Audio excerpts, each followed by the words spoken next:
určite lepšie hodnotiť zápas, keď sa vyhrá, hlavne po takomto priebehu. Sme radi, že sme otočili ten zápas.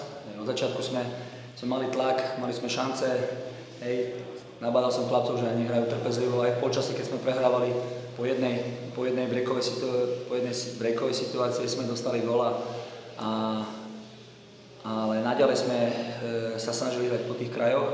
A v tej kabine som chlapcom prizvukoval, aby nedali hlavy dole, aby naďalej pracovali a snažili sa hlavne po tých krajoch prečíslovať toho supera, čo sa nám nakoniec po ďalších 4-5 šancách podarilo a nakoniec sme zvratili ten celý výsledok a kontrolovali sme posledných 10 minút. Ja som už povedal na začiatku aj chlapcom v kabine a hovorím, že hráme veľmi kvalitným manšaftom, ktorí hrajú vždycky o špicu v tejto súťaži, takže nebude to jednoduché, je to veľmi kvalitný manšaft. Dostali za 5 jeden gól, to bolo memento, takže som prizvukoval, že to nebude ľahká robota.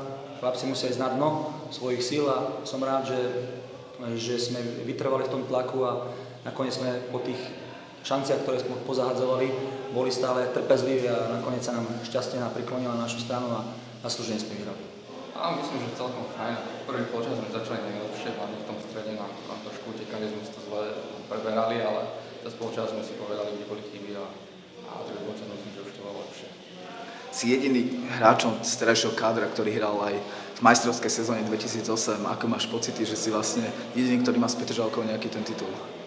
Fajn, vtedy som bol ešte vlastne dorastenec, takže som bol taký mladý hráč, ale spomienky sú to pekné a som rád, že teraz sa túto Petržalka začína opäť to prebúzať a zase pracujeme na dobrej úrovni, tak dúfam, že sa zase raz dostaneme vyššie ako mi vyhrávala.